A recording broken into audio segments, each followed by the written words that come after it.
Bom, nessa aula a gente vai formalmente rever o conceito de estimadores que a gente usa para fazer estimativas sobre propriedades de fenômenos aleatórios, como por exemplo a média e a variância. Esses estimadores eles são chamados na literatura de momentos. Eu só quero chamar a atenção para vocês que isso não é o nome de um CD de um cantor romântico, é o nome que a literatura dá para essas estimativas, como média, variância, kurtoses e outras estimativas. E a gente tem momentos que são de primeira ordem, por exemplo a média, momentos de segunda ordem, a variância e assim por diante. Bom, quando nós falamos então de um processo aleatório, né, que gera um sinal que a gente está medindo, nós não podemos mais prever qual vai ser o resultado exato do fenômeno num determinado instante de tempo. Tudo que a gente pode prever é a probabilidade dessa amplitude cair dentro de um intervalo aqui que eu achurei aqui nessa cor salmão. A função densidade de probabilidade, que a gente viu e reviu na aula passada, ela fornece a informação de qual é o intervalo mais provável da gente encontrar as amplitudes do sinal. Para esse sinal aleatório com distribuição normal com média zero, o intervalo mais provável da gente encontrar é exatamente o intervalo que está em torno de zero, já que a distribuição de probabilidade é dada por essa função aqui em azul. Portanto, aqui em zero, perto de zero, a gente tem máxima probabilidade de encontrar as amplitudes do meu sinal. Note que aqui nem média nem variância variam com o tempo. E a gente vai ver que nem sempre esse é o caso, tá? Na aula que vem. Nós podemos fazer algumas estimativas sobre esse sinal. Exclusivamente agora nós vamos falar do domínio do tempo. Depois a gente vai para o domínio da frequência, a gente vai ver quais ferramentas a gente usa para fazer análise estatística nesse caso. Mas falando especificamente do domínio do tempo, nós podemos fazer estimativas ou calcular os momentos desse fenômeno estatístico de três jeitos diferentes. O primeiro momento é o chamado momento de tendência central, que a gente comumente para distribuição normal a gente chama de média. Ele é associado com o intervalo mais provável da gente encontrar a nossa amplitude do nosso sinal. Então, numa distribuição normal, se você medir por muito tempo, ou se você fizer várias gravações, esse momento aqui vai equivaler à nossa média teórica. E a gente tem três jeitos de estimar esse momento de tendência central, ou a média, para a distribuição normal. E a média para a distribuição normal, ela indica aqui então esse valor mais provável, né, que é a amplitude máxima aqui da minha distribuição. Três jeitos então de estimar. A gente vai usar uma notação que é esse E colchete. E dentro do colchete a gente vai colocar exatamente a ordem do nosso momento, ou o que a gente está estimando. Então, notem bem. Dentro dessa notação, o estimador teórico é dado por essa expressão aqui. Então, a gente tem a integral de menos infinito a mais infinito. Entre parênteses aqui é o que quer que esteja dentro do colchete, multiplicado pela densidade de probabilidade que gera aquele fenômeno.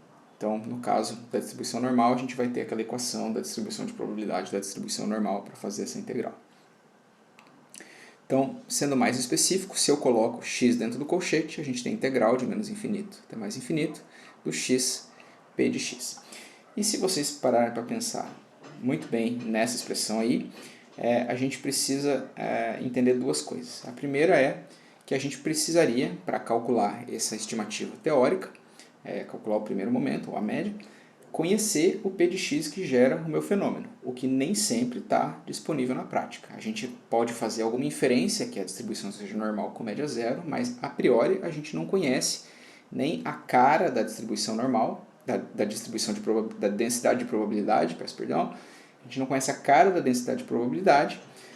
Tampouco, se a gente conhecesse a cara, se a gente assumir e for uma pressuposição boa de que a distribuição seja normal, a gente talvez não conheça nem o valor médio, nem a variância. Então a gente não conhece, de fato, muitas vezes na prática, esse p de x.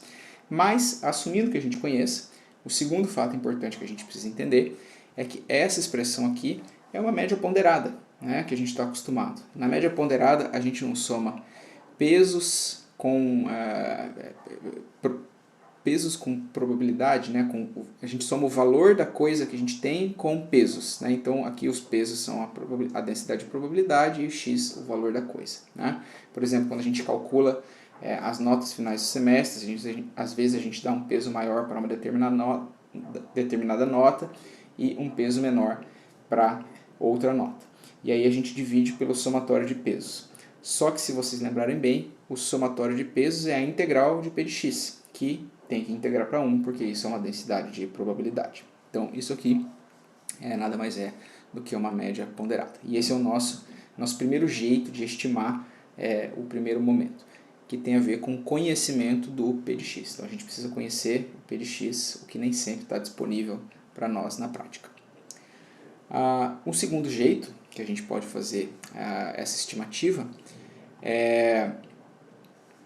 a gente pode realizar esse experimento, gravar o sinal diversas vezes. Então eu vou para o campo, por exemplo, vou gravar a vibração da máquina uma vez, vou gravar outra vez, vou gravar uma terceira vez, uma quarta, uma quinta, 50 vezes, 100 vezes, quantas vezes forem necessário. Então eu vou ter um pequeno registro temporal para cada gravação que eu fizer. Então eu vou apertar o REC lá 50 vezes. E um jeito de fazer uma estimativa sobre o primeiro momento é o jeito que a gente está acostumado a calcular a média, né? A gente vai ter um estimador aqui, né, com o nosso e-colchete. Dentro do colchete a gente tem o que quer que seja, e o nosso estimador vai ser dado por 1 sobre n, somatório de igual a 1 até n, do que está dentro do colchete, né, da amplitude do que está dentro do colchete. Então, basicamente, o que isso significa para o nosso primeiro momento? A gente vai ter o x dentro do colchete, então isso vai ser 1 sobre n, o somatório de xi num determinado ti.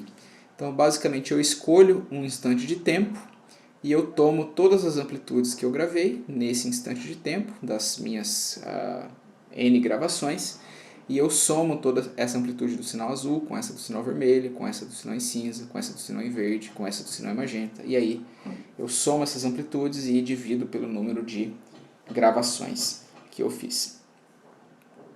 É um jeito de fazer, e é um jeito de fazer quando a média pode variar com o tempo. Então, imaginando que a média varia com o tempo, né, o meu fenômeno vai ter uma oscilação aqui, porque a média está variando com o tempo. E aí eu posso tentar computar essa variação da média com o tempo, por exemplo, através desse tipo de análise aqui.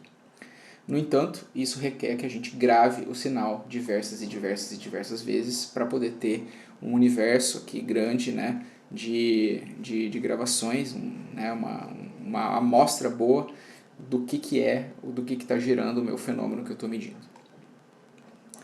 O terceiro jeito de fazer essa estimativa é escolher uma gravação, ou simplesmente gravar uma vez, certo?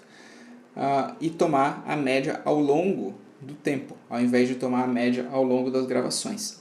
Então aqui o nosso estimador ele vai tomar uma média ao longo do tempo. Então ele vai fazer 1 sobre tp, a integral de 0 até tp, do que está dentro do colchete. E aí, no caso do e de x, isso vai dar exatamente a expressão do valor médio que a gente estava acostumado e que a gente já viu há muitas aulas atrás. Mas essa é uma estimativa, do ponto de vista estatística, é um valor médio, só que a média agora é tomada ao longo de uma gravação só e ao longo do tempo, certo?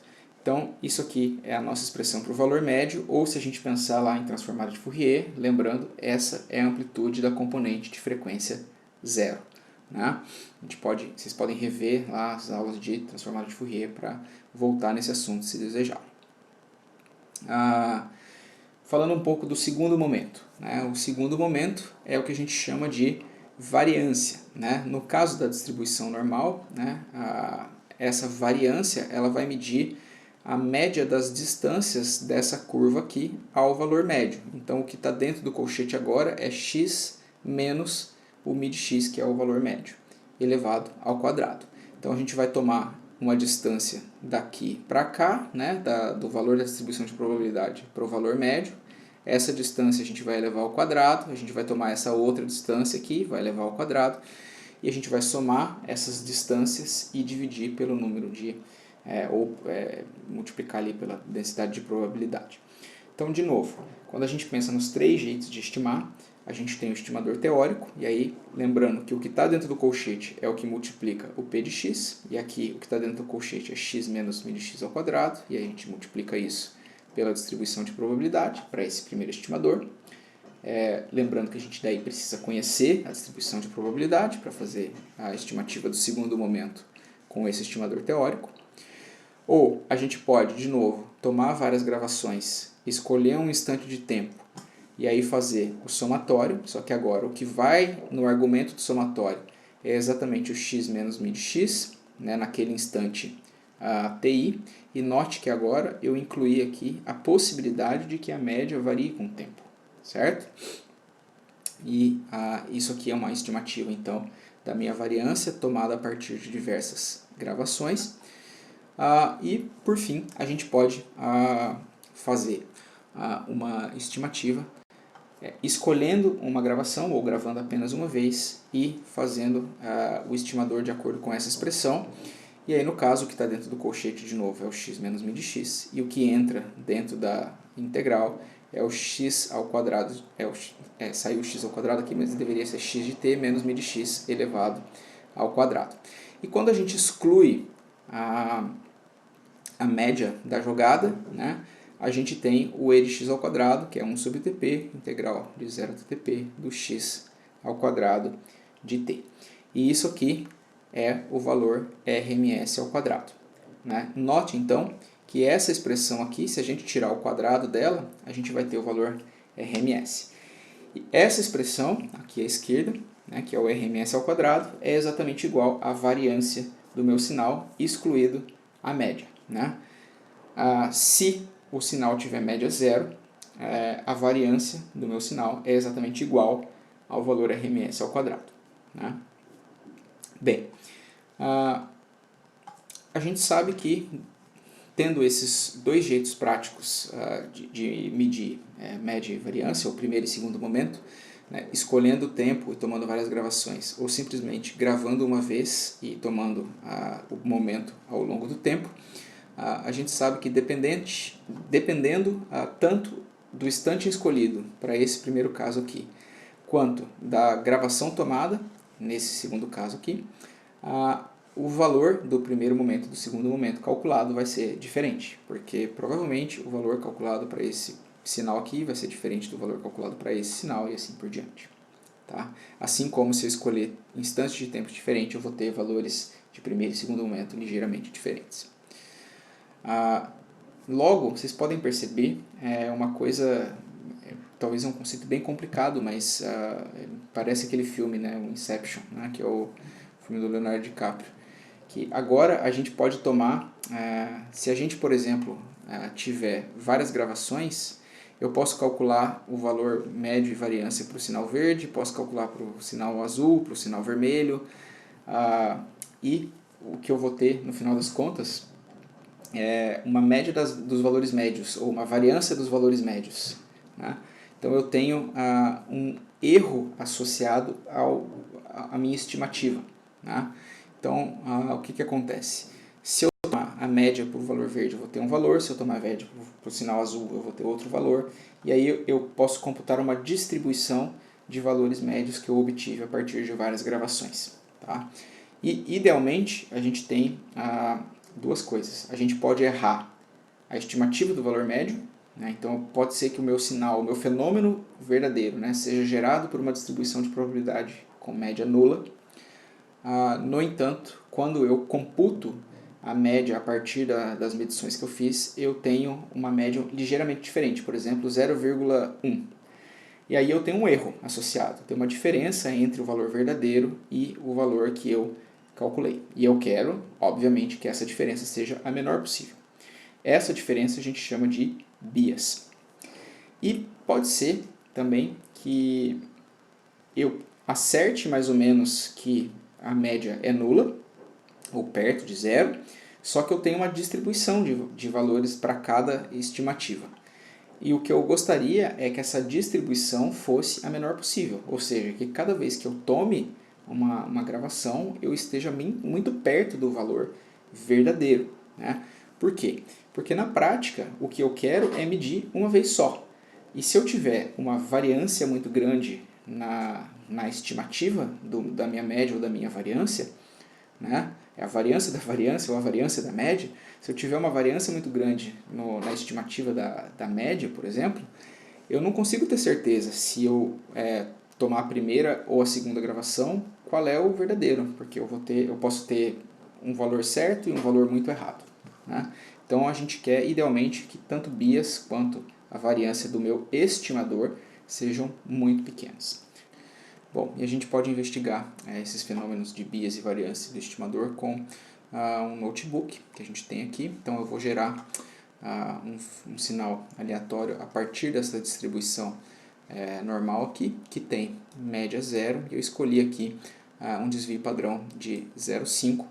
Logo, a variância, né, o desvio padrão ao quadrado, vai dar 0,25, que é a mesma coisa que o valor RMS ao quadrado. Então guarde esses valores, né? O desvio padrão é 0,5 e a variância, o RMS ao quadrado, 0,25. Então, basicamente o que eu estou fazendo é gerar a distribuição de probabilidade teórica que eu tenho desse fenômeno, só para manter ela em mente. E eu vou tomar 50 gravações, certo? Do meu fenômeno. E essas gravações vão ser feitas com uma taxa de amostragem de 2000, e no final das contas eu vou ter 2 segundos desse meu fenômeno aleatório, e eu vou tomar 50 gravações. Então, note que esse sinal XGT aqui não é apenas uma gravação, mas ele contém em cada linha da minha matriz aqui as minhas 50 gravações. Essa célula aqui serve apenas para a gente escolher 5 amostras do meu set de 50 gravações para plotar, só para não plotar 50 e ficar uma coisa difícil de ver.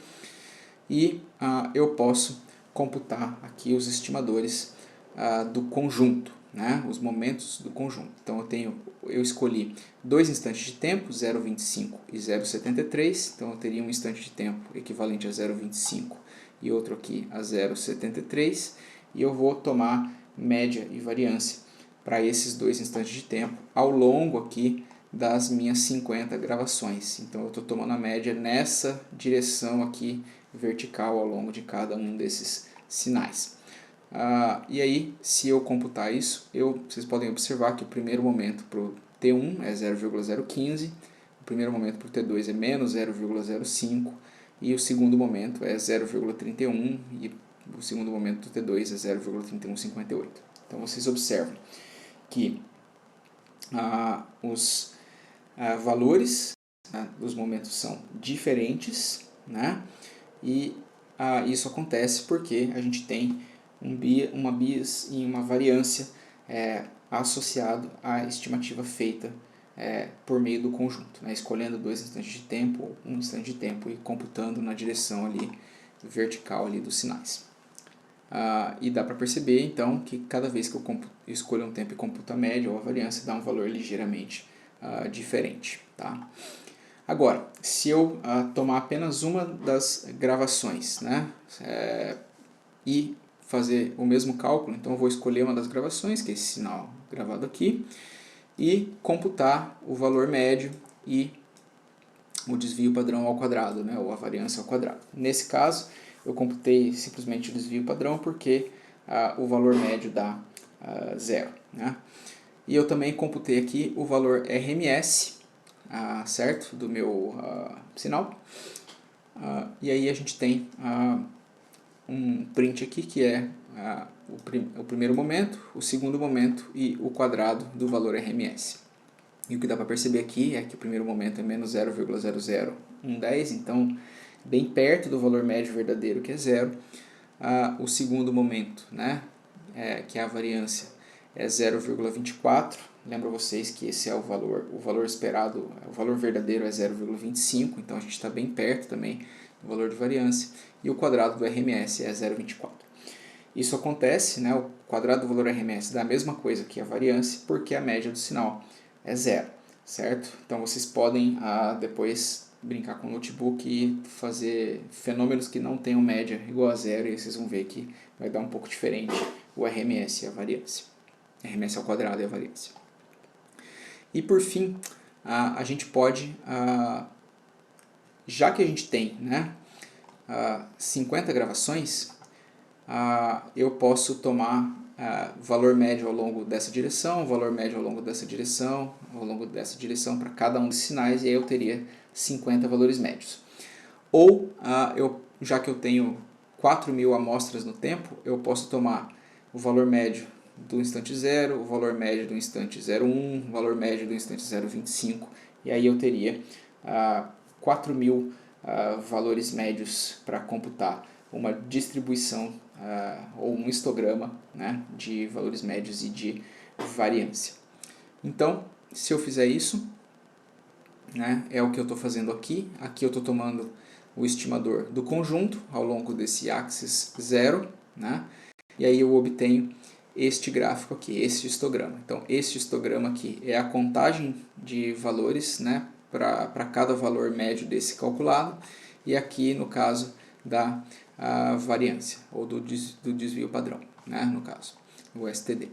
Então, o que a gente vê aqui é que a gente tem, né, o desvio padrão, né, as coisas se agrupam em torno do valor verdadeiro, né, mas vocês podem notar que a maior ocorrência aqui nem é em cima de 0,5, é perto de 0,5 para o desvio padrão, e no caso do valor médio, a maior ocorrência é um pouquinho maior que zero, não é exatamente na tendência central. Então, quando a gente toma estimativas ao longo de cada instante de tempo, a gente tem uma distribuição bem larga dos valores, o que implica que a variância do meu estimador é bem alta.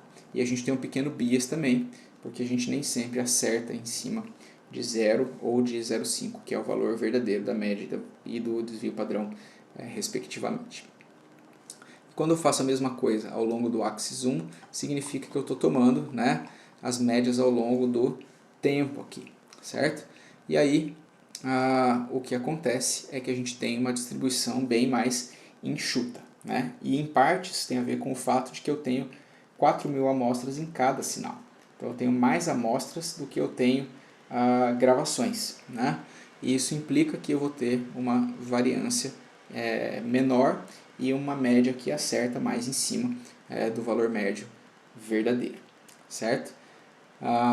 Bem, então aqui a distribuição para a média para o estimador do sinal, né, a distribuição da média e a distribuição do desvio padrão é consideravelmente menor nesse caso. Se eu aumentar o meu número de gravações para 2.000 e executar isso novamente, né, e aí calcular essas distribuições, vocês vão perceber que a distribuição do conjunto fica mais enxuta, porque agora eu tenho mais amostras no meu conjunto estatístico experimental, certo? Então, antes eu tinha 50 gravações, agora eu tenho 2.000 gravações para computar ao longo do tempo. E isso tem um impacto, claro, na qualidade do meu estimador estatístico. No entanto, é muito difícil que a gente consiga, na prática, fazer 2.000 gravações. A gente quer, idealmente, fazer apenas uma gravação e a gente quer esperar que essa gravação represente bem o nosso fenômeno estatístico. Idealmente, é isso que a gente quer que aconteça.